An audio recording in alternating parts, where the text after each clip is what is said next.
रास लफान में कतर के सबसे बड़े एनर्जी प्लांट पर मिसाइल हमले के बाद इलाके को खाली करवा लिया गया है।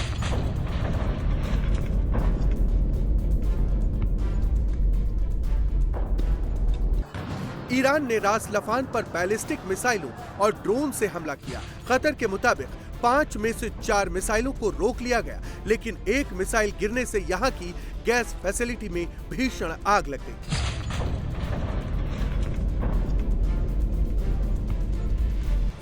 हमले पर कतर की सरकार ने कहा है कि रास लफान पर शर्मनाक मिसाइल हमला उसकी नेशनल सिक्योरिटी और क्षेत्र में स्टेबिलिटी के लिए सीधा खतरा है। कतर ने एक्शन लेते हुए ईरान के कुछ मिलिट्री और सिक्योरिटी ऑफिसर्स को 24 घंटे के भीतर देश छोड़ने का आदेश दे दिया है। ईरान के बारूदी बदले का बवंडर पूरे मिडिल ईस्ट में दिख रहा है।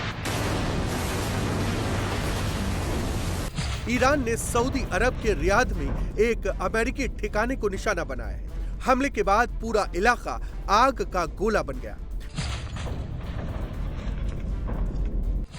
सऊदी अरब के रक्षा मंत्रालय के मुताबिक ईरान ने रियाद की ओर 4 बैलिस्टिक मिसाइलें दागी, जिन्हें इंटरसेप्ट कर लिया गया। इस दौरान एक मिसाइल का मलबा शहर के साउथ में एक रिफाइनरी के पास गिरा, वहीं दूसरी मिसाइल का मलबा एक रिहायशी इमारत पर गिरा, जिसकी चपेट में आने से 4 लोग जख्मी हो गए।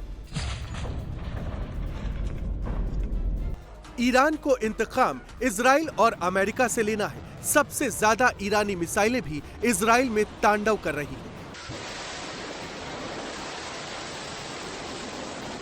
खाड़ी के बाकी देशों पर हमले की एक-एक तस्वीर आपको दिखाएंगे, लेकिन पहले इजराइल की राजधानी तेल अवीव पर बरस रहे क्लस्टर बमों की तस्वीर देख लीजिए।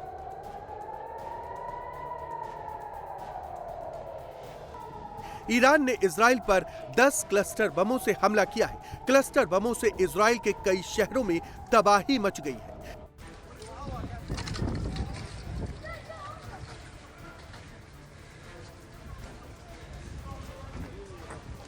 तेल अवीव की सड़क पर क्लस्टर बम पड़ा मिला। गनीमत रही कि यह फटा नहीं। ईरान इजराइल के खिलाफ क्लस्टर बम का ज्यादा इस्तेमाल कर रहा है। क्लस्टर बम हवा में ही दर्जनों छोटे-छोटे बमों में बट जाते हैं, जिससे एक बड़े एरिया में एक साथ हमला किया जा सकता है। ईरान की एक ही मिसाइल में करीब 80 वॉरहेड्स तक हो सकते हैं, जो बड़े ठिकानों को बर्बाद करने की कैपेसिटी रखते हैं। इजराइल का आयरन डोम एयर डिफेंस सिस्टम भी क्लस्टर बमों को रोकने में नाकाम साबित हो रहा है। ईरान के हमले के बाद तेल अवीव के पास बेन गुरियन एयरपोर्ट में आग लग गई। यहां ईरान हाइपरसोनिक बैलिस्टिक मिसाइलों और ड्रोन से हमला कर रहा है। ईरान ने इजराइल के सबसे बड़े सैन्य अड्डे को निशाना बनाया है। नेवातिम एयरबेस पर ईरान ने बैलिस्टिक मिसाइलों से हमला किया। ईरान के मिसाइल हमले तेल अवीव के नॉर्थ में कोस्टल सिटी तक जा पहुंचे हैं। ईरान ने इजराइल के नेतन्या शहर पर ईरान ने ड्रोन और मिसाइलों से हमला किया है, जिसके बाद नेतन्या के रिहायशी इलाकों में धुएं का गुबार छा गया।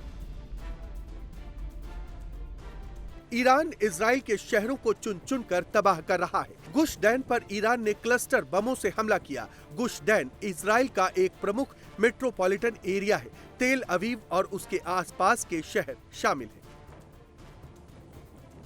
ईरान इजराइल में वेपन्स के ठिकानों को भी निशाना बना रहा है।